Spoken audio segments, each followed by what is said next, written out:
Honest you do, honest you do. Whoa, you thrill me. I know you thrill me, darling. You thrill me. A very surprisingly playful, while also very athletic piece throughout. And I loved when we think of like romantic comedies and that kind of thing, there feels like there's a lot of like 1950s romantic musical tropes to them that come through. And this took those, but also subverted it by having it in a queer setting, having it two black men, having it so athletic. So using the classic song, You Send Me, really evoked a past era of romance, but this brought us into the real world, the present climate, and really helped fill out their romantic journey and their struggles but also the joys of love. Really excellent use of pace to keep it moving throughout. I felt that it was always topping itself and had a really excellent drive throughout.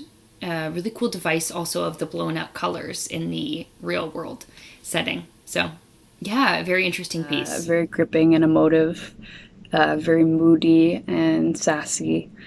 The choreography was just stellar. It was really clever how all of the themes of growing and changing relationships were sprinkled into the dance, and how beautifully each dancer interpreted that, performed together and performed overall for me as the viewer.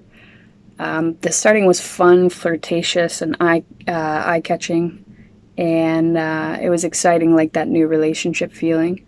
So starting this way bonded me to the characters, and I was really kind of hoping for that happy ending.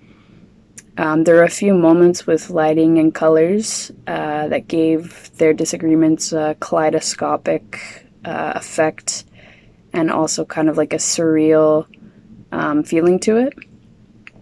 The voiceover was perfect towards the end to give a little bit of background on why our main character might be sabotaging.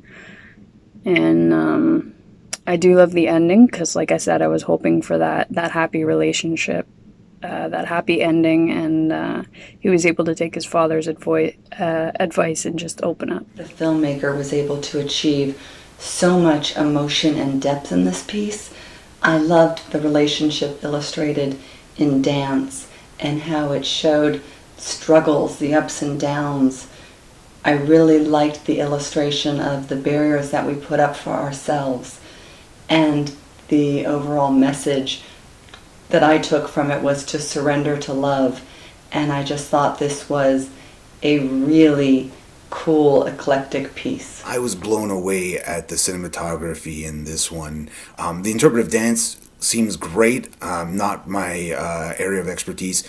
The attention to just every shot, though, is just remarkable. They're doing magnificent things with light, with smoke, with absence of light. Just really well done, so visually interesting, on top of what I'm sure is already a really great interpretive dance by the two performers, who definitely seem to just engage with each other well and really help bring this piece to life.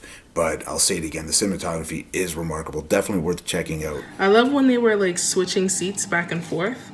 That was just like a really powerful scene to me. It was just really beautiful to watch. They moved beautifully together, and they were really in sync to the music and with one another, so I really like that as well. Seeing cuts of their home life, like flashes of their life at home, also worked super well because we got to see them like in the moment, and then we got to see like their lives outside of this specific moment.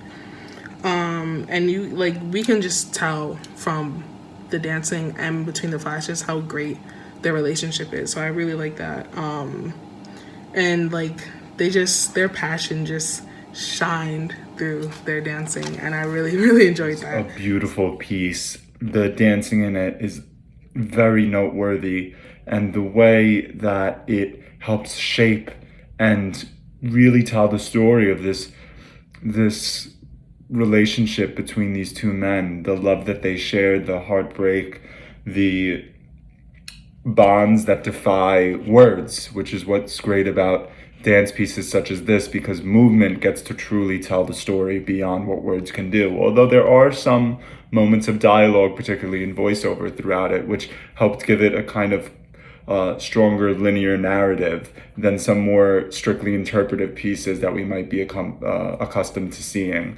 It is really well done, and it is proudly queer, while also being universal in such a way in how it represents intimacy, love, and hardship. Doesn't even become apparent until the final credits when you find out that it's actually the names of Marquis Floyd and Lloyd Amir Boyd.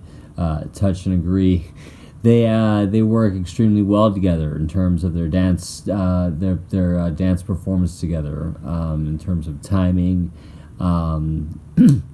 Even in separate environments, the timing and pace work and balance between them is tight, well choreographed. Credit goes to Juel Lane, as well as James Wiley, the director, the DP on that.